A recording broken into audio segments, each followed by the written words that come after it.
진리가 담겨 있는 걸 읽어내지 못하면 성경은 가지고 있으나 마나요.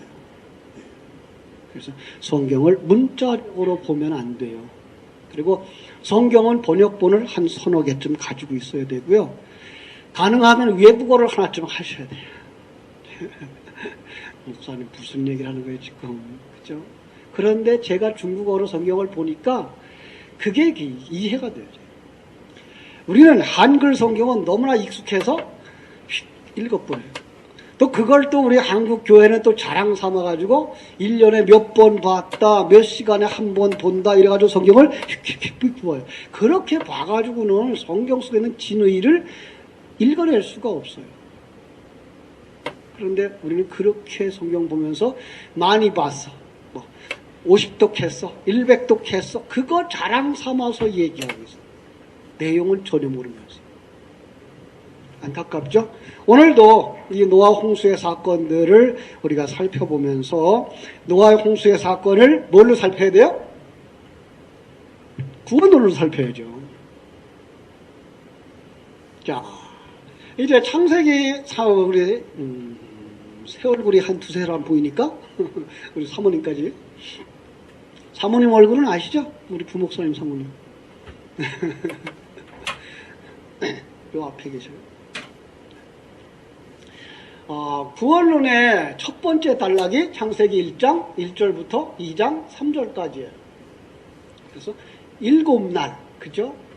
1장에서 엿새 동안의 창조, 그리고 7일날은 안식하신 날. 그래서 이 안식이 천국을 상징하는 날로서 엿새 동안에 완성된 인간. 그래서 마지막 날 누가 만들어져요? 아담과 하와가 만들어지는 걸로 사람이 완성되어지면 그대로 천국으로 들어가는 것, 이런 그림을 하나의 구원론으로 그렸고요. 3장 1절부터 몇 절? 21절, 그죠? 24절. 21절까지가 좋아요. 21절까지가 더 좋죠. 그죠? 21절까지를 끊으면 더 좋아요. 거기까지가 뭐예요? 이것도 구원론의 한 장면이죠. 그래서 창세기 1장 2절에서 하나님이 창조한 세계가 어때요? 공허하고 혼돈되었고, 그죠? 흑암이 있는 상태, 이 상태를 창세기 3장에서는 뭐라고 해요? 타락, 그죠? 그죠? 안식에 들어가는 상태, 마지막 끝이죠. 안식에 들어가는 상태를 여기서 뭐예요? 가죽옷을 입은 상태. 이렇게 해서 끝났죠. 그래서 타락하지만 아담과 하와는, 그죠? 창세기 3장 15절을 거쳐서 가죽옷을 입음으로 말미암아 구원론의 한 번 완성. 이런 그림이에요. 그 다음에 4장부터 5장까지의 내용이 또 하나의 구원론의 얘기. 타락의 정도가 뭐냐? 그걸 갖다가 살인. 예. 살인자들이에요. 우리는 다 살인자들이에요. 그런데 거기서 어떻게 그들이 구원을 받죠? 어떻게? 거기서 아벨과, 그죠? 셋을 통해서. 아벨은 예수의 상징이고 셋은 그리스도의 상징이고, 그래서 아벨이 죽고 그리스도가 태어남으로 말미암아서 이 아벨과 셋을 통하여, 이게 십자가 사건. 그래서 5장에서 계속 얘기하는 그 뭐예요? 4장 5장 특별히 5장에서 죽었더라는 두 가지 죽음이 있다 그랬어요. 죽음은 뭐 어떤 거예요? 첫째는 하나님의 백성들은 완성의 죽음. 그 다음에 불신자들은 어떤 죽음이에요? 사망의 죽음, 멸망이죠. 네. 요 완성의 죽음은 어떤 사람이 완성의 죽음이에요? 여기서 나오는 게 하나님과 동행. 그래서 에녹이 나오죠. 그렇게 해서 이제 완성되는. 그래서 마지막을 죽었더라라고 하면서 그 속에서 에녹의 이야기를 통해서 하나님과 동행하는 사람들은 이 죽음이 완성의 죽음이란다 라고 얘기를 해주죠. 다음 6장부터 10장까지가 또 하나의 구원론이에요. 그래서 여기서 흑암이 공허하고 혼돈되고 흑암이 깊음 위에 있는 그 상태, 타락한 상태, 살인의 상태. 6장에서 어떤 사람이 나오죠? 그 사람들은 어떤 사람이더라? 자칭왕이라 하는, 그죠? 그래서 자칭왕이라 하는 자들은 스스로 뭐라 그래요? 하나님의 아들이다. 이런 이름을 가져요. 그러니까 이게 하나님의 아들이라는 해석이 여러 나오지만 그 하나님의 아들이라는 개념의 정확한 것은 자칭 하나님의 아들이에요.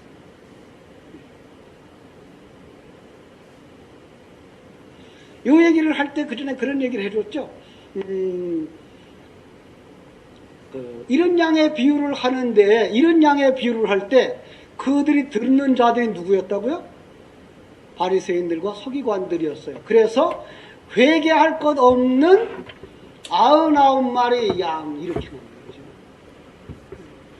회개할 것이 없다고 자칭 의인이라고 하는 바리새인들 99보다 자기가 길 잃은 자인 줄 알고 주님을 필요로 하는 그 한 마리 양을 찾아 주님을 간다는 거죠. 거기서예요, 자칭. 성경에 동일한 단어들이 나와요. 아까도 얘기했어요. 죽음이라고 하는 단어가 나오면 두 가지로 볼 수 있어요. 항상 그래요. 항상. 그래서 하나의 사건은 두 가지, 그걸 갖다가 짝이 있다라는 말로 들으시면 되고요.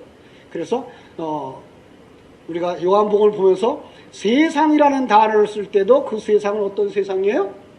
멸망받을 세상, 그죠? 우리가 사랑하면 안 될 세상. 근데 모두가 다 거기에 속했는데 거기서 건짐받은 자도 하나님은 뭐라 그래요? 세상, 이렇게 써요. 그래가지고 그들은 요한복음 3장 16절의 대표적인 구절이죠. 하나님이 세상을 이처럼 사랑하사. 그런데 그걸 하나로 보면 보편구원론이 나오는 거죠. 봐라, 하나님이 세상을 사랑한다지 않느냐? 그러면 성경은 스스로 못 쓴 때죠. 요한일서에 가면 우리 보고 세상을 사랑하라 그래, 사랑하지 말라 그래. 사랑하지 말라 그러죠. 이걸 사랑하지 말라는 거죠. 하나님이 이건 사랑한다는 거예요. 이렇게 모든 단어가 짝을 이루고 있다는 걸 결코 잊지 마시고요. 6장에서 사람들이 자칭 왕이라고 자칭 하나님이라 하는 권력과 세력을 가진 자들이 태어나면 그들은 무엇을 오해하게 된다? 혼인에 대한 것을 오해하게 된다라는 거죠. 자, 정상적인 혼인은 누구와 누구의 혼인이에요? 남자와 여자의 혼인이죠. 그런데 여기 남자는 누구? 예수. 여기 여자는 누구? 교회예요. 성도. 그러니까 이 세상의 모든 사람은 다 여자로 태어나요. 이걸 이해하셔야 돼요. 왜? 여자는 어떤 게 여자예요? 씨를 가지지 아니한 자. 그리고 씨 없는 자를 갖다가 성경 속에서는 여자라. 그리고 씨 없는 자를 갖다가 혈루증 여인이라. 그리고 뭐예요? 부정한 자라는 말을 써요. 그래서 그럼 정한 자는 누가 정한 자예요? 씨 가진 자가 정한 자. 씨 가지지 못한 자. 근데 그 씨가 뭐예요? 말씀이고 예수 그리스도고. 정집사님 다 이해가 돼요? 조금 이제 바쁘죠. 우리 여러 번 들은 얘기라 이게 쉬운데 이렇게 오랜만에 나오면 조금 바빠요. 매우 바빠야 돼요. 우리 사모님은 어떻게 이해가 돼요? 그래요. 왜냐하면 성경을 이렇게 보지 않으면 일괄성이 없어요. 딴 나라 얘기하고 있는 거고요. 그건 나와 상관없는 얘기가 돼버려요. 그래서 우린 분명히 이러한 이해를 가지고 있어야 돼요. 그러면은 남자와 여자로 태어나서 그럼 여자는 누구를 찾아가야 돼요? 남자 찾아가야 되는 거죠. 그런데 남자가 보이질 않아. 그러면 뭐만 있어요? 여자만 있어. 그리고는 스스로 뭐라 그래요? 나는 아들이야. 그러고 다른 여자를 찾아가는 거예요. 실상은 뭐예요? 동성연애예요. 여자가 여자를 사랑하게 됩니다. 이게가 지금 요한복음, 창세기 6장에 나오는 심판의 이유예요. 세상을 사랑하는 자들, 자기가 자칭 아들이라고 그러고 자기가 자칭 주인이라고 그러고 자기가 자칭 하나님이라고 하면서 그 외의 것은 자기 수하에 놓고 자기 마음대로 하고 싶은 사람들, 그들이 모두 다 자칭 왕. 이 세상 사람들이 모두 다 그런 거예요. 여기에가 그런 거고요. 창세기 3장이 그런 거고요. 그래서 여기 4장의 살인이 그것이고. 왜 그런 살인이 나와요? 자기가 왕 되어져서 자기 이외의 것은 다 대적으로 삼고 자기가 더 높은 자리 더 많이 가지고 싶어서 상대방을 해하는 것. 그게 살인이죠. 그게 바로 자칭 왕들의 사역. 이것 때문에 심판이 오는 거죠. 나중에 요거 지나면 10장 지나면 그 다음 뭐가 오죠? 11장 오죠. 11장에는 그들은 뭐 하는 사람 나와요? 바벨탑 쌓는 사람들로 나오죠. 바벨탑을 왜 쌓아요? 자기가 자기를 지키려고 자기 바운더리를 만드는 거죠. 자기의 안전을 위해서 자기가 할 수 있다라고 생각을 하고 거기서 이제 바벨탑을 쌓는 거. 그래서 그 정신이 뭐예요? 그게 바벨론 정신이에요. 결국은 바벨탑, 바벨론 정신, 그것들을 요한계시록을 가면서 그것은 바로 하나님의 대적자들로 나오죠. 여기서 우리는 구원론을 다시 한번 정리하고 돌아가요. 그죠? 자, 1장 1절부터 2장 3절까지의 내용 여러분 기억하시는데 이거 너무 복잡하잖아요. 그래서 제가 제일 간단한 구원론을 설명하는 것이 누가복음 15장에 있는 탕자의 비유, 그죠? 탕자의 비유 속에서 아버지 집이 나오죠. 아버지 집은 뭐예요? 천국이에요. 그리고 아버지 집에서 작은 아들이 아버지에게 뭘 요구해요? 재산을 요구해요. 왜? 내가 제 살림하면 더 잘할 것 같고 내가 사업하면 더 잘할 것 같고 그래서 아버지가 허락을 해요. 아버지가 허락하지 않으면 그 아들은 집을 떠날 수 있었다 없었다? 절대로 없죠. 이걸 갖다가 타락의 죄의 허용성 이렇게 얘기하죠. 타락의 허용성. 하나님이 허락하지 않았으면 선악과를 따먹을 수 있었을까요 없었을까요? 그럼요. 아주 쉬운 얘기. 선악과 따먹을 걸 하나님이 알았을까요 몰랐을까요? 그렇죠. 몰랐다 그러면 그러나 하나님은 전능자가 아니에요.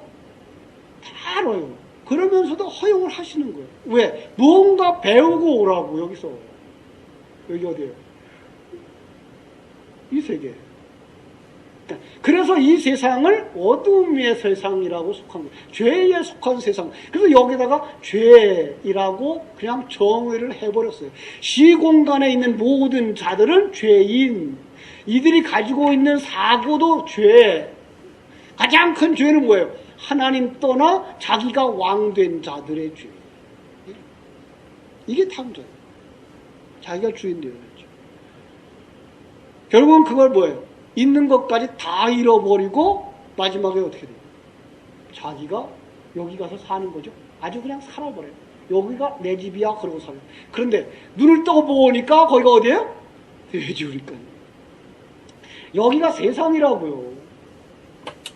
근데 세상에서 하나님의 백성들만 눈을 떠요. 하나님의 백성들만 눈을 뜨는데 하나님의 백성들이 눈을 딱 뜨고 보니까 그때가 이제 은혜가 임한 거죠. 딱 눈을 뜨고 보니까 세상이 뭘 보여야 돼요? 돼지우리간을 보여야 돼요. 그 이야기를 성경은 뭐를 얘기해요? 땅이라고 얘기하죠. 이걸 갖다 땅이라고 얘기하고 이 땅에서 뭐가 나와요? 가시덩굴과 엉겅퀴가 나와요. 근데 그 가시덩굴과 엉겅퀴가 이 창세기 4장에서는 뭘로 표현됐어요? 문화와 문명, 그죠? 예술 이런 것들로 표현됐어요. 이런 것들이 전부 다 뭘 만들기 위한 거예요? 자기 왕 만들기예요. 자기 쾌락 추구예요. 우리는 이것을 가지고도 뭘 할 수 있어야 돼요? 하나님께 영광을 돌려야 되죠. 그런데 오늘 세상 사람들은 그걸 가지고 하나님의 영광을 드러내는 게 아니라 자기 영광과 쾌락을 추구해 가요. 그래서 마태복음 13장에 씨 뿌리는 비유에서는 가시떨기에 떨어진 씨는 열매를 맺는다 못 맺는다. 씨가 이것 때문에 열매를 못 맺는다라는 얘기예요. 여기에 빠져 있는 사람들은 절대로 씨를 못 맺어요. 왜? 씨는 뭐라고 요구해요? 씨는 나를 따라오려거든 자기를 부인하고, 그죠? 그 다음에 자기 십자가를 지고 나를 쫓아오래. 아니, 이런 게 즐거움이 가득 차 있는데 왜 일이 갑니까? 일이 안 갑니다. 이 세상이에요.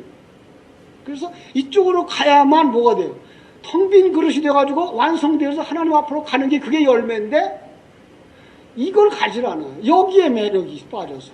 그래서 아무도 열매 맺으러 가지 아니하니까 여기에서 열매를 못 맺는 거죠. 그게 씨 뿌리는 비유에서의 이제 가시떨기 속에 떨어진 씨인 거죠.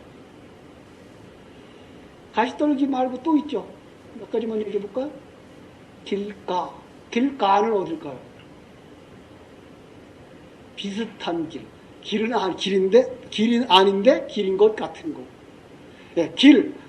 그건 뭘까요? 내가 곧 길이 오르나야 되는 거예요. 예. 그럼 복음은 어디 떨어져야 되는 거예요? 씨는 길에 떨어져야 되는 거예요. 그러니까 성경은 뭘로 해석해야 되는 거예요? 길로 해석해야 되는 거예요. 성경은 예수 그리스도로 해석해야 되는 거예요. 그런데 예수 그리스도 비슷한 걸로 해석해버리면 그건 복음이 아니다라는 얘기예요. 그걸로는 자기가 비워지는 이 열매로 가지 못한다 이거예요. 그래서 가시떨기에 뿌려집니다. 그걸 또 하나의 말은 좌로나 우로나 치우치면이라는 말이에요. 그러면 열매를 못 맺는 거예요. 정확하게 예수 그리스도로 풀어야만, 지난주에 오후 시간에 설교한 것처럼 그리스도 안에서만 열매가 되어지고 그리스도 안에서만 중생과 자기 비워짐이 이루어집니다. 그런데 그것을 안 가는 거예요. 저 나머지는 이제 비유할 때 설명을 해야 되니까. 자, 하나님이 만들어 놓은 이 세상 속에서는 우리는 뭐 할 수밖에 없다? 세상에 빠져 죽을 수밖에 없어. 그런데 창세기 3장의 이야기를 통해서 얘기를 하면 거기에 3장 15절이 나와요. 그죠? 그 원론의 전체 맥락은 그예요. 그러면 이 십자가 있어야 되는 거죠. 이 십자가 있어야만 되고 이때에 그리스도의 은혜가 그들 속에 들어갈 때 그가 뭐 한다? 그걸 갖다가 중생이라는 말을 써요. 그죠? 중생하는 걸 갖다가 요한복음 9장에서는 소경이 눈을 뜨는 것 이렇게 뜻을 얘기하죠. 그죠? 그리고 에스겔서 37장에서는 마른 뼈가 살아나는 것, 그걸 더 원시적으로 더 오래 속으로 들어가서 창세기 1장 2절에 보면 뭐예요? 하나님의 신은 수면 위에 운행하시고 하나님이 사람을 만들 때 코에다가 생기를 불어넣고, 이게 다 성령의 역사예요. 그리고 그게 우리 가까이로 와서는 사도행전 2장에 나오는 성령의 강림이고, 그죠? 여러분들 속에도 그 성령이 임하시는 건데, 그 성령을 어떻게 임하신다? 에레미야서 31장 31절로 33절 보면, 33절에 보면 하나님의 율법이 우리 속에 기록되어지는 거죠. 이걸 갖다가 요한복음 1장에서는 말씀이 육신이 되어 우리 가운데 거하는 것. 요한일서 4장 몇 절이더라? 2절. 거기서는 뭐라 그랬어요? 예수 그리스도가 육체로 임한 것을 믿는 자마다 진정한 영이라 참영이라 이렇게 되어 있어요. 이것들은 전부 다 한 얘기예요. 하나의 얘기. 이렇게 볼 수 있어야 돼요. 이건 사실 노인들은 어려워요. 그래서 노인들이 이제 철야도 안 나와. 너무 어려우니까. 감사한 일이죠. 좀 많이 주무시라 그래요. 젊은 사람들이 배워야죠. 자, 그런데 우리가 여기에 짝 하고 살면 그게 뭐라? 그게 혼인을 어그러뜨린 거라 이런 얘기죠. 여기에 짝 하고 사는 거. 여기에 짝 하고 사는 게 이거 요한복음 4장에서는 누구의 얘기로 나와요? 사마리아 여인. 그러니까 성경을 조금 읽으신 분은 얼른 생각이 나는데 성경을 안 읽으신 분들은 무슨 얘기인지 하나도 모르겠대. 걱정이에요. 그래서 그 앞으로 주일날 설교는 아주 좀 간단하게 표현을 하고 범위를 좀 좁게 잡으려고 지금 노력을 하고 있어요. 왜? 너무 넓게 왔다 갔다 하니까 정신이 어지럽어서 하나도 못 알아듣겠대요. 그런데 그렇게 해서 계속해서 1년, 2년만 들어가면 성경을 그냥 펼치면 그냥 구원론으로 보이는데 그러지 않으면 그냥 과거에 있었던 어느 하나의 사건으로 끝나버린단 말이에요. 그거하고 나 무슨 상관이 있어? 그게 내 안에 지금 일어나는 일이어야 그게 내 생명이지. 그 과거에 있었던 그 일, 그냥 교훈만 받아보자. 그래 나는 괜찮은 자야. 이러고 가면 그건 참다운 신앙도 아니고 참다운 성경 해석도 아니라는 거예요. 그래서 우리가 이제 노아 홍수로 이제 오죠. 노아 홍수 구원은 맞아 해야죠, 그렇죠? 하다 말고 딴 데로 가네. 예. 여기서 눈을 뜨니까 자기 사는 곳이 어딘지 보여요? 돼지우리까지죠, 그죠? 돼지우리가 그럼 뭐 먹었어요? 돼지하고 똑같은 거 먹잖아요. 그러면 그 탕자는 뭐예요? 맞아요, 돼지예요. 무엇을 먹느냐 하면 무엇이 되는 거거든요. 여러분들이 어떤 설교를 듣느냐 하면 그 사람이 돼요. 참 기가 막힌 거는요, 요즘 우리 한국 교회가 유태인들의 교육을 부러워하고 그걸 배워요. 세상에서 잘 먹고 잘 사는 데는 유태인들의 적극적 사고가 필요합니다. 그런데 그들은 신앙에 실패한 자들 아닙니까? 그럼요. 왜 그걸 배워요? 세상에서 잘 먹고 잘 살자고요? 예수 없는데도요? 예수님은 그렇게 신앙생활 잘하고 있는 그 유대인들을 향해서 독사의 자식들이라고 얘기를 했단 말이에요. 잘못 가고 있다고 얘기를 했다고요. 회개하라고. 근데 왜 우린 그걸 배워오려고 그래요? 세상에서 남보다 잘 살아보자고요? 세상에서 성공해보자고요? 세상에서 성공해도 그건 몇 년밖에 못 가지고 있어요? 7, 80년. 그럼 그 다음에는 영생을 준비 안 했으면 이게 우리 신앙이 완전히 미신화되어진 게가 뭔가 하면 예수 믿잖아요. 교회 와서 예배 드렸잖아요. 그러니까 우리는 구원 받았잖아요. 이러고 있다고요. 아니요. 가치관이 바뀌지 아니했으면, 삶의 방향이 바뀌지 아니했으면, 우리의 목적지가 바뀌지 아니했으면 그는 바뀐 사람이 아니에요. 그래서 성경은 그러죠. 누구든지 그리스도 안에 있으면 새로운 피조물이라. 이전 것을 지나갔을 보라 새 것이 되었다. 새로운 피조물, 뭐가 새로워야 되는 거예요? 눈이 뜨여지면, 살았으면, 흐르는 냇물에 가든 물고기는 살아나면 어떻게 해요? 거슬러 올라가죠. 어떻게 저리로 내려가요? 내가 올라가면서 저리로 빨리 내려가는 사람들을 보고 부러워하면 큰일 나는 거죠. 그런데 우리는 지금 그들을 바라보면서 부러워한단 말이에요.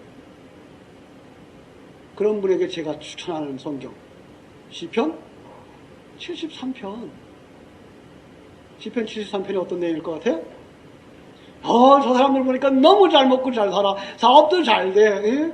그냥 복권도 잘 맞아. 그래서 까딱했으면 내가 뭐 할 뻔했다? 시험에 들어서 미끄러질 뻔했다. 그런데 언제 알았다? 성소에 들어갈 때야. 그죠? 그들의 결국을 알았다. 식은땀 흘렸죠. 좋아했으면 어쩔 뻔했다고. 저들하고 같이 갔으면 어쩔 뻔했다고.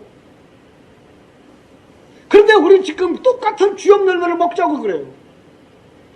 세상 건 먹자고 그래요. 성공하는 비결을 먹자고 그래요. 큰일 날 일이에요. 그가 누구예요? 차츰 왕이라니까요. 그리고 자기 좋아하는 걸 다 자기의 아내로 삼는 거예요. 바꿔 말하면 탕자가 요한복음 4장에 사마리아 여인이 몇 남편 두는 거예요? 5남편 두는 꼴인 거예요. 이것 가지고도 만족 못 채워, 저것 가지고도 만족 못 채워. 만족될 수 없는 거죠. 여기서. 주염 열매 찾으면서. 이것도 아니야, 저것도 아니야. 그런데 계속해서 세상 것으로만 가는 거죠. 왜 아닌 거죠?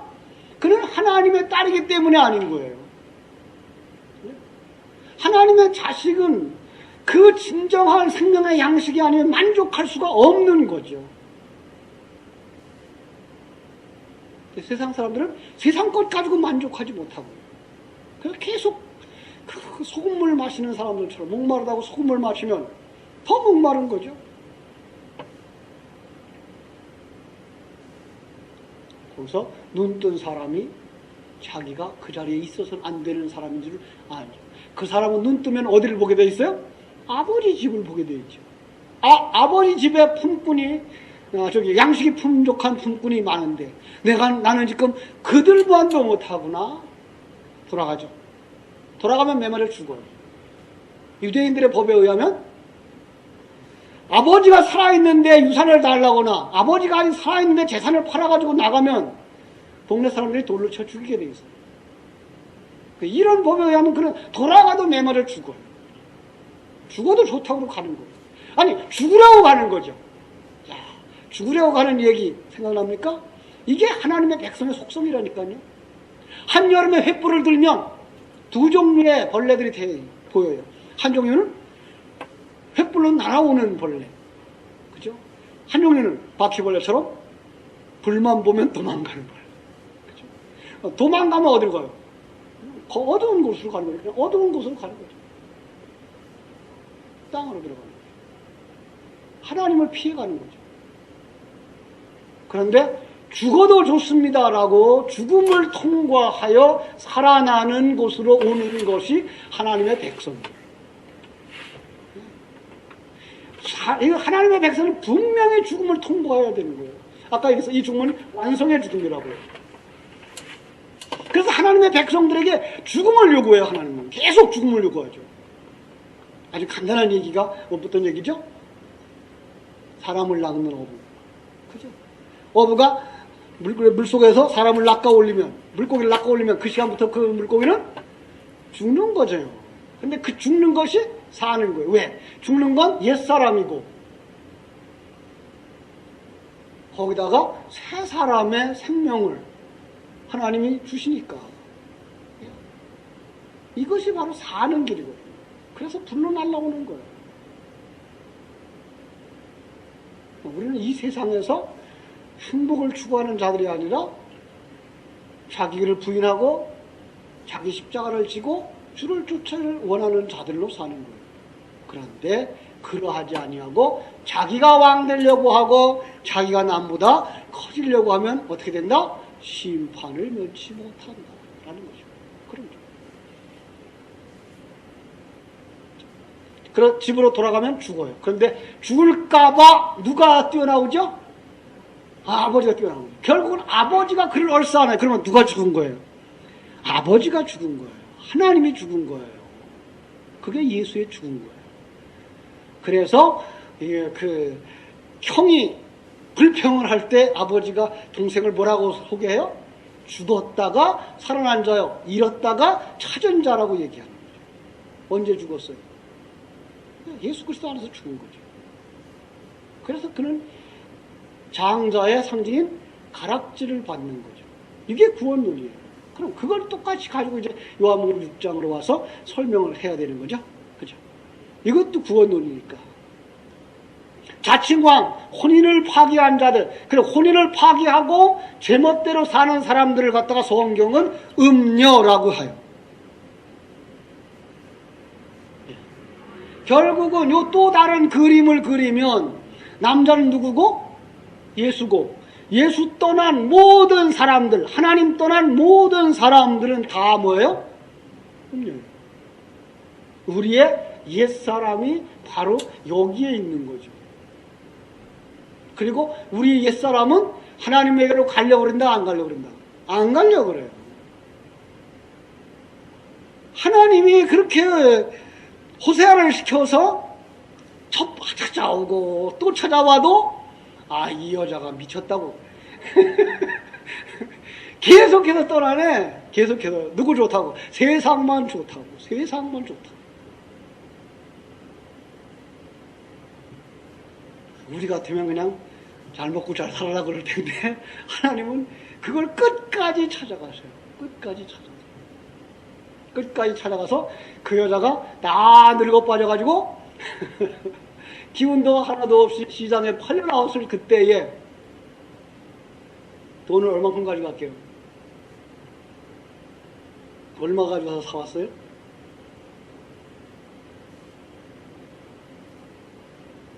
호세아서 안 읽었구나. 네. 볼이 한 호멜 반하고 15냥. 그래서 한 호멜 반이 15냥이고 15냥이 15냥이고 합치면 30냥. 그게 뭐예요? 예수님의 몸값. 네. 결국은 그 사람을 사오는데 들어간 돈이 뭐예요? 예수님이다라는 거죠. 그런데 왜 30냥밖에 안 되죠? 예수님은 사람 가운데 가장 미천하고 아무도 돌아오지 않는 그런 노예값이에요. 그게. 예수님은 이 땅에 와서 어떤 대접을 받았다? 가장 천하고 천한 인간의 모습의 대접을 받았다라는 거예요. 그런데 그 값을 주고 우리를 결국은 바꿔 말하면 그는 뭐예요? 우리는 어떻게 산 거예요? 하나님 전체를 주고 우리를 산 거예요. 이걸 볼 수 있어요. 그러니까 30냥을 하나의 눈으로 보고 싼 값이다라고만 보면 예수님이 싼 값이 돼버려요. 아니요. 그분은 이 땅에 와서 대접을 받는 게 그런 대접을 받았고 그런 모습으로 이 땅에 오셨다가 30냥이고 우리를 사올 때는 그 예수 그리스도 전능자 예수 그리스도를 다 팔아서 우리를 샀다는 굉장한 사랑의 그 대가를 지불했다는 걸 아셔야 되는 거죠. 그냥 30냥 이렇게 계산하면 곤란해요.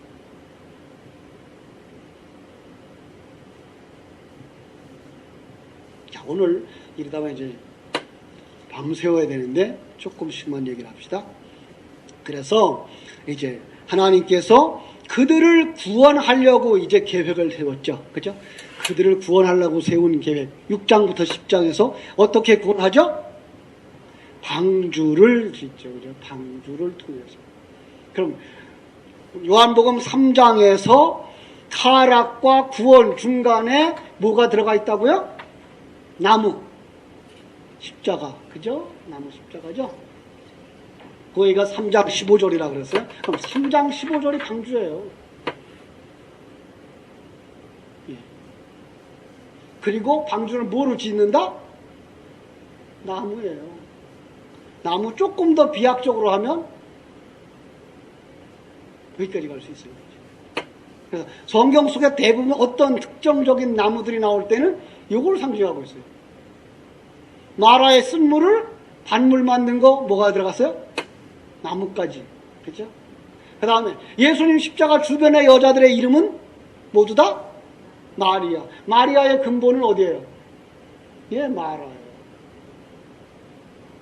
다른 여자들이 있었는데 그들의 이름은 쓰지 않아요. 꼭 마리아의 이름만 써요. 그게 마라의 쓴물이 단물되는 사건이기 때문에 그래요.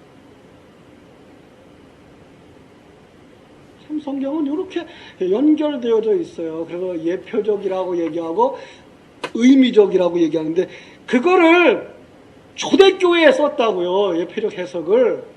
그런데 예표적 해석을 신학이 없는 사람들이 쓰게 되면 여기서 이단이 나오게 돼 있어요.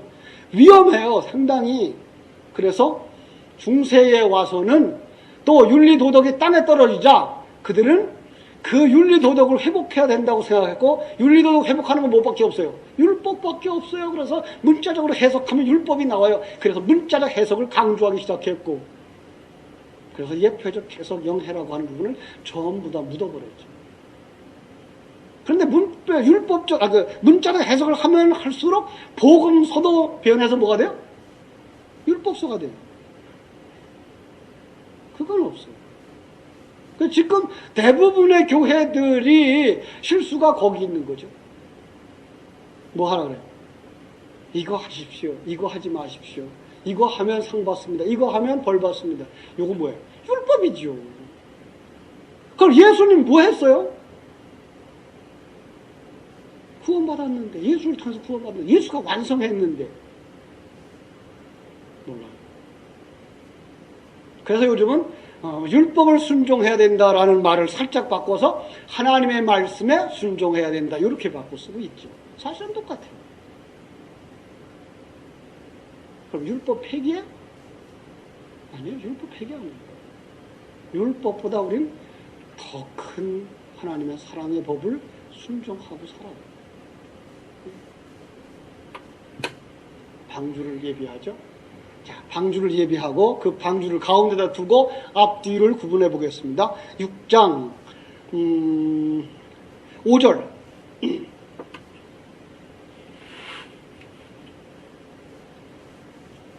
같이 읽어요. 여호와 책을 같이 읽어요. 시작.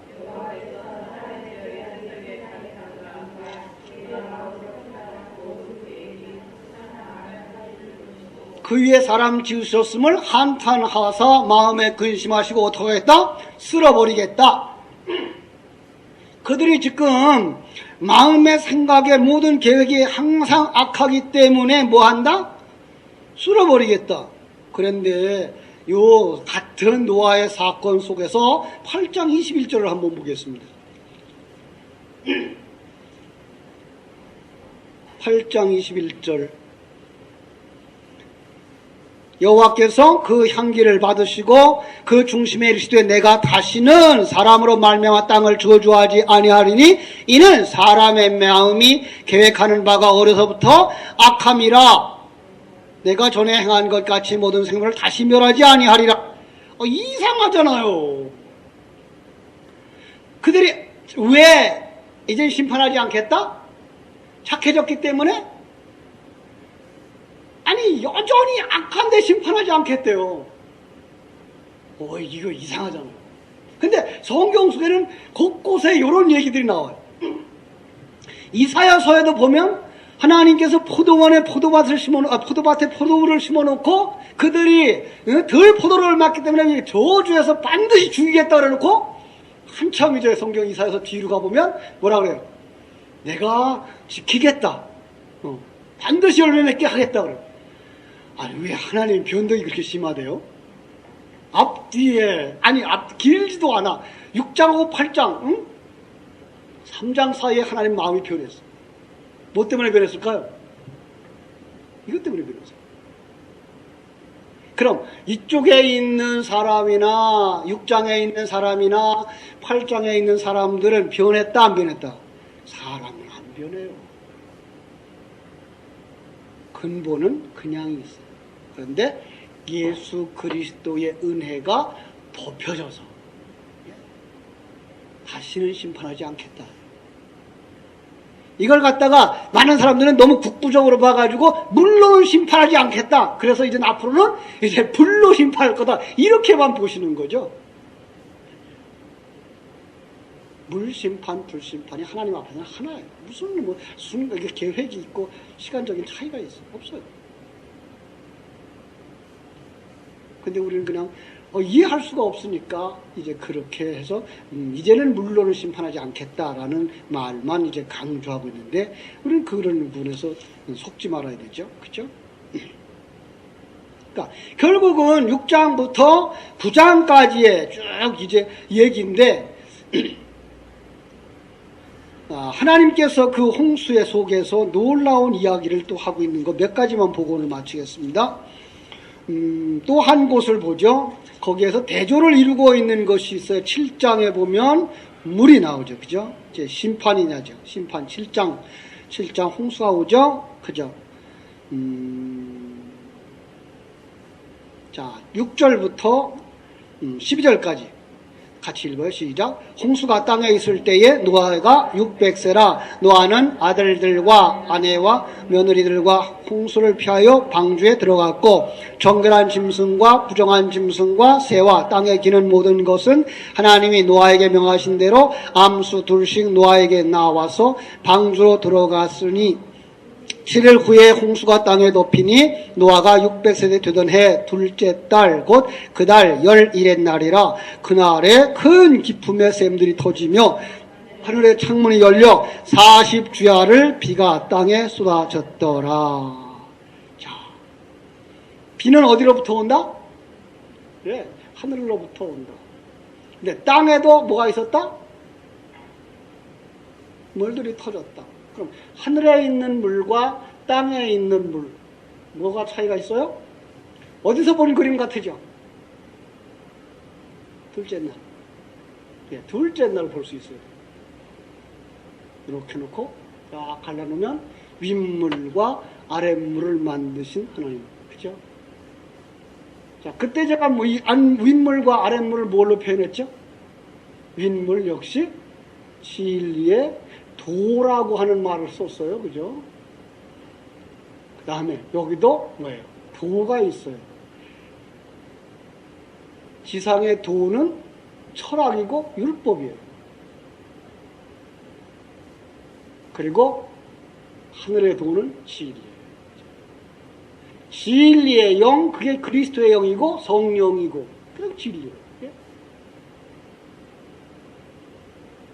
진리는 하나예요. 그리고 세상은 둘이에요. 세상은 잘나고 못나고 위고 아래고 항상 분리를 하죠.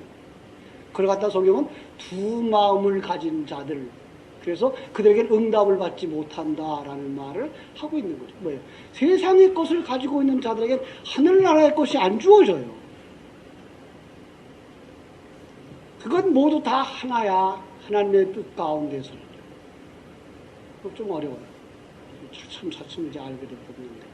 윗물과 아랫물이 합쳐지면 큰일 난다 그랬죠. 그게 홍수예요. 자, 윗물과 아랫물이 합쳐지면 큰일 나요. 우리는 얻은 물만 먹고 살아야 돼요? 윗물만. 그러죠? 그냥 간단하게 얘기하면 우리는 수돗물 먹어야지 하수도의 물을 먹으면 안 된다.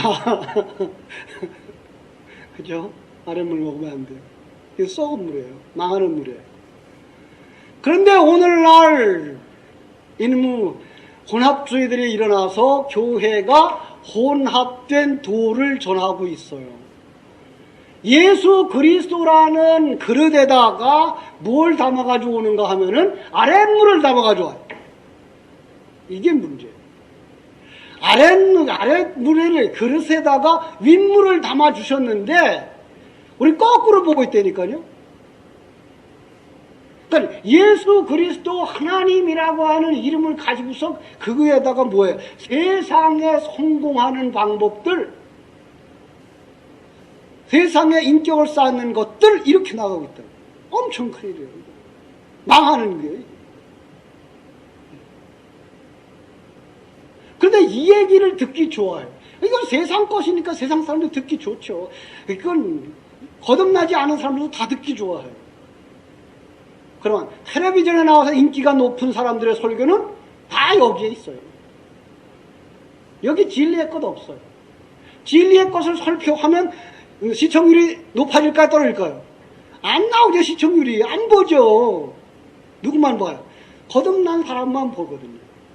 그 사람만 봐가지고 텔레비전이 방송국이 하기가 힘들어요. 그래서 그런 사람은 설교 안 시키죠. 이것만 좋죠. 오늘날 많은 사람들이 좋아하는 설교 여기에 있어요. 편하거든요. 그리고 힘이 되거든요. 자기 위로가 되거든요. 그게 예수님의 그 기적 가운데 오병이어 사건과 같은 얘기죠. 오병이어 먹는 빵을 주니까 뭐예요? 좋다 그러고 다 모였어요. 5,000명도 모였고요. 20,000명도 모였고요. 많이 모였어요. 그런데 예수님이 그 얘기를 가지고 그 다음 어디로 가요? 여기로 가요. 이거 먹는 거 위에서 따라오지 마라. 응? 너희는 이걸 구해야 돼. 그러자 사람들이 뭐라 그래요? 이 말은 어렵도다. 그러고 다 떠났어요. 몇 사람 남았게요? 네? 제자들만 남았어요. 12. 하나님의 택한 백성들, 하나님의 아들만 남는. 하나님의 택한 자들만 남아. 그래서 하나님은 뭐라 그래요? 하나도 잃지 않아요. 여기서 하나도 잃지 않아요. 하나님의 백성을 하나도 잃지 않아요. 그럼 이들을 떠났던 사람들은 뭐예요? 쫓아오기는 했고 예수님 곁에서 왕궁을 걸었지만은 그들은 다 하나님의 아들들이 아니었다는 거죠. 그들은 떠나도 좋다는 거죠. 하나님은 여기에 관심이 없어요. 여기에 관심이 있어요.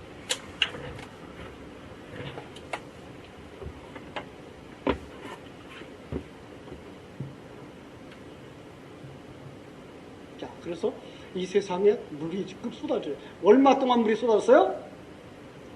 네, 40이라는 숫자. 어떤 숫자예요? 네, 광야 생활 40년. 자, 광야 생활 40년을 어떻게 보아야 되는 시간입니까? 옛사람 벗어버리는 시간. 그래서 60만이라고 하는 숫자가 출애굽하고 다 죽어요. 그리고 광야에서 태어난 60만만 가나안에 들어가요. 결국은 옛사람은 죽어버리고 새 사람만 들어가는 그림이에요. 그걸 보면서 그들은 참 나빴어. 우리는 그렇지 않아. 그래서 그들은 멸망당했고 우리는 구원받을 사람이야. 이렇게 얘기하면 곤란해요. 그 큰 그림으로 보셔야 돼요. 광야 속에서 뭐였어요? 40년 동안 옛사람 벗어버리고 새 사람이 완성되어져서 천국에 들어가는 그림입니다. 우리예요, 우리. 그럼 40년이라고 하는 건 어떻게 보면 내 신앙생활 하는 기간, 그죠? 우리 일생, 이렇게 말할 수 있어요. 근데 이 40이라는 숫자가 또 재미난 건 예수님 40일 동안 금식했어요, 그죠? 자, 이 금식의 개념은 또 이해를 하시려나? 금식의 개념은 아주 간단하게 설명해 줄게요. 나중에 더 깊이 얘기하고요. 뭔가 하면 금식이라는 건 세상 것을 힘의 근원으로 삼지 않겠습니다. 이게 금식이에요. 밥 안 먹는 거 금식 안 해요. 밥 먹어봐야 살은 좀 빠져요. 그리고 기운은 좀 빠져요. 괜찮아요, 그것도. 그런데 힘이 다시 오르고 그러면 옛날로 돌아가요. 참 우리가 이거 잘못 알아가지고 그러면 굉장한 능력이나 받는 줄 알고 금식하시고 돌아가신 분들이 상당히 많아요.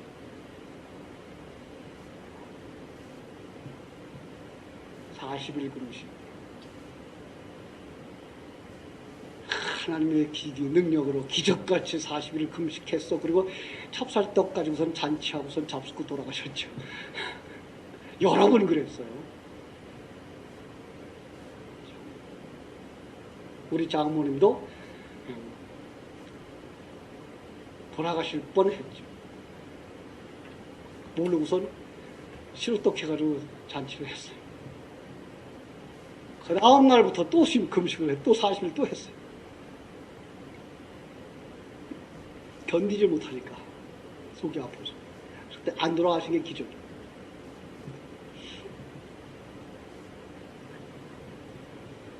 물론 그렇게 할 때에 어떤 인상적인 현상들이 나타나요.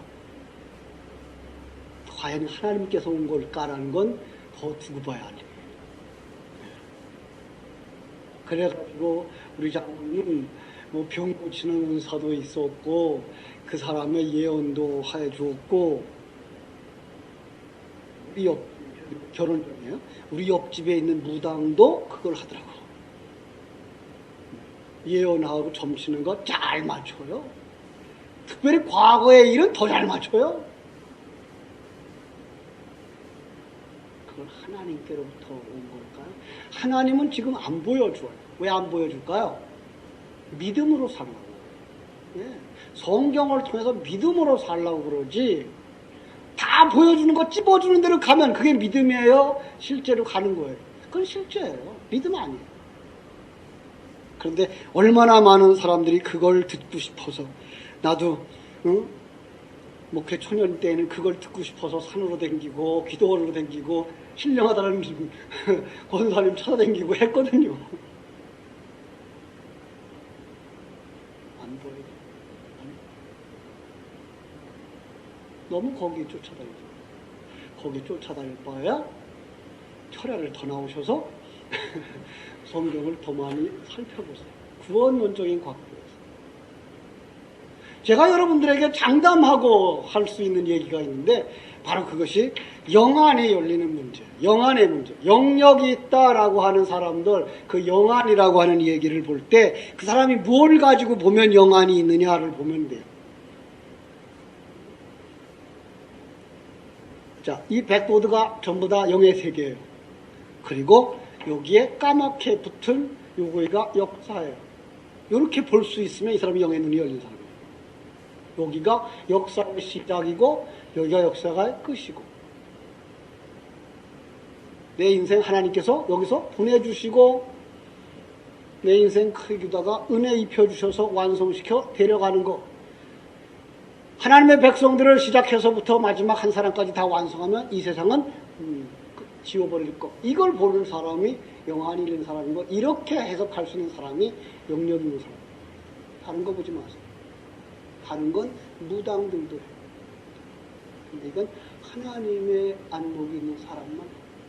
이렇게 볼 때 이때 죽은 사람이나 이때 죽은 사람이나 하나님의 눈앞에는 하루에 천년이 하루 같은 세상이에요.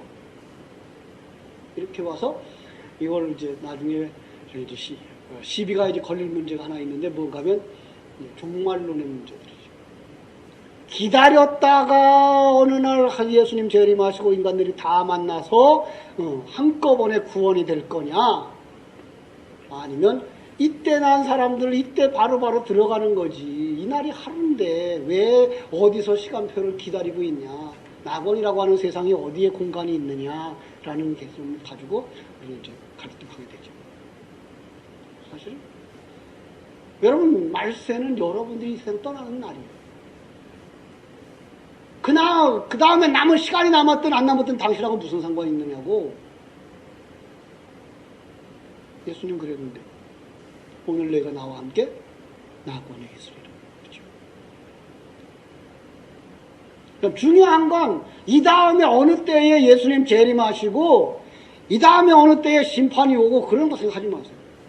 정말 중요한 건 여러분이 지금 심판받는 중이에요. 요 옛사람이 심판받는 중이고요. 요게 완성되어지면 여러분은 천국에 들어가요. 이걸 벗어버리지 못한 사람들은 이것과 함께, 세상과 함께 지옥에 들어가요. 그렇게 보시면 아주 정확해요. 중요한 건 내 개인에게 있어서 종말은 내가 이 세상을 완성되어지고 떠나는 날. 그 이상도 이하도 아니에요. 중요한 건 이 역사가 어떻게 돌아가든지, 요한복음 21장에 뭐라 그랬어요? 저 사람 몇 살까지 살까요? 그러니까 뭐라 그래요? 너나 잘해. 그러죠. 그 사람이야 내가 다시 올 때까지 남겨둔다고 한들 너하고 무슨 상관이야?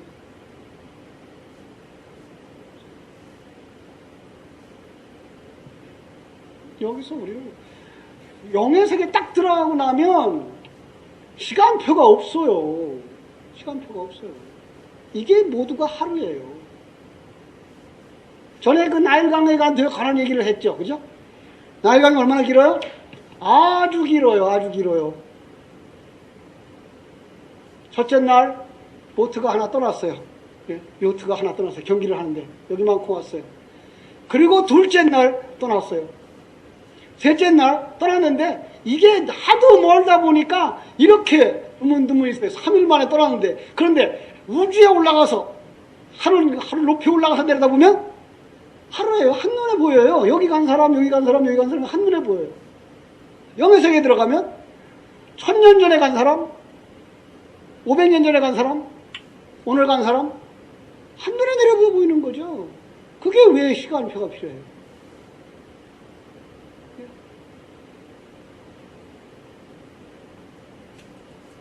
그래서 우리는 뭐가 바뀌어야 돼요? 관점이 바뀌어야 돼요. 세계관 바뀌어야 되고, 인생관 바뀌어야 되고, 가치관 바뀌어져서 하나님이 창조주며 나를 섭리하시는 섭리의 하나님이며, 그리고 나를 목적 가지고 이끌어가시는 경륜자인 것을 아는 믿음 가지고 그 안에서 내가 만들어져 가는 것을 기뻐할 때에만 우리는 감사할 수 있고 기뻐할 수 있는 사람들이 되는 거지. 세상 것 가지고서는 판단하고 이것저것 가지고 우리가 평가를 한다 그러면 우리는 항상 기뻐할 수 없어요. 어떻게 기뻐해요? 범사에 감사할 수도 없고요. 그러나 신령한 눈이 열려지면 그 모든 것이 합력하여 선을 이루실 아버지의 작업이에요. 비록 우리 위에 갈 길을 열심히 가요. 그런데 그 열심히 가는 그걸 하나님이 이용하셔서 나를 만들어 주신 거죠. 그리고 그 나를 위하여서 그렇게 나하고 사이가 안 좋은 친구도 붙여주는 거죠. 제일 사이가 안 좋은 친구가 누구예요? 단짝.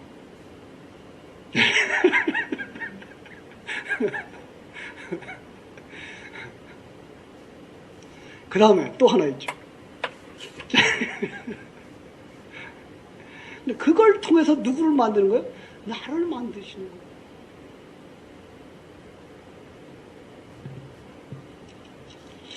홍수가 끝날 때쯤 되니까 또 하나의 사건이 일어나죠. 뭐예요? 새가 나와요. 새. 성경 속의 새는 뭘까? 대부분은 그냥 이렇게, 새도 역시 두 가지로 보셔야 돼요. 하나는 뭐 있어요? 까마귀 있고, 하나는 비둘기 있고. 그렇죠? 결국은 까마귀를 그릇으로 보시면 되고, 비둘기를 내용으로 보시면 돼요. 그리고 새예요. 결국은요, 성경 속에서 이게가 회막이에요. 회막을 이렇게 쳐놓은 걸 가지고 옆에서 보면 뭐가 보여요? 새예요. 그래서 율법을 갖다가 새로 봐요. 복음은 뭐예요? 작은 씨예요. 심겨지면 뭐가 돼요? 나아가서 자라서 큰 나무가 되는데, 큰 나무가 되면 그때 뭐가 깃들어요? 율법이 거기에 깃들어요. 새들이 깃들이는 거죠.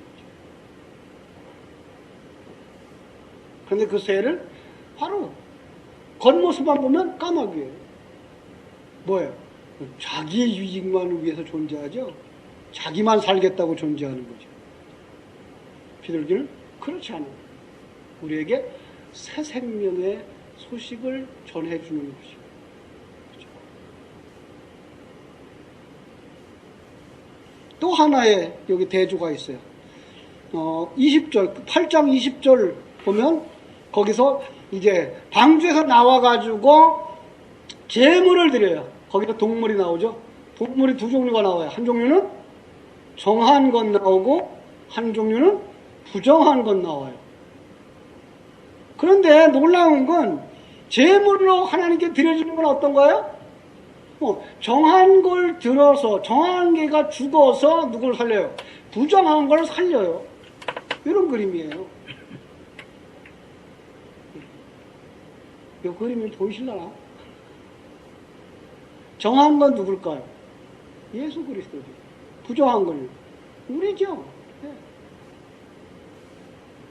이걸 갖다가 예수님은 또 하나의 비유를 가르쳐줬어요.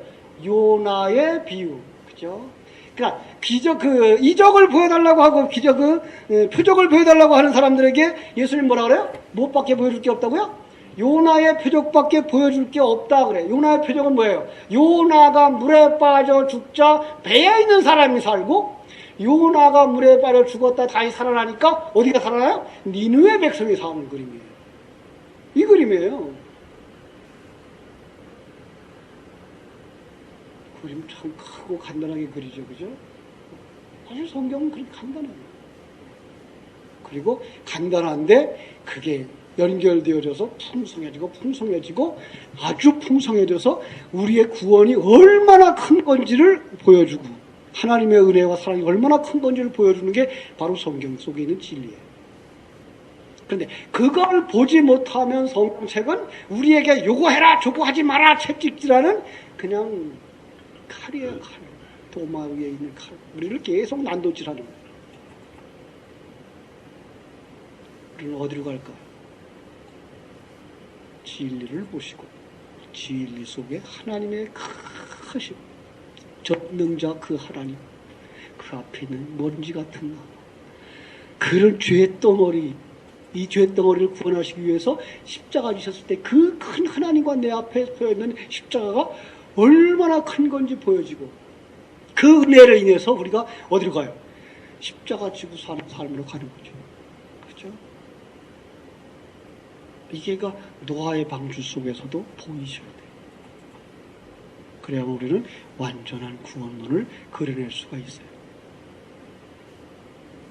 그 구원론의 정리, 요약편이 어디라고요? 정리한 요약편이 9장 20절에서부터 27절이에요.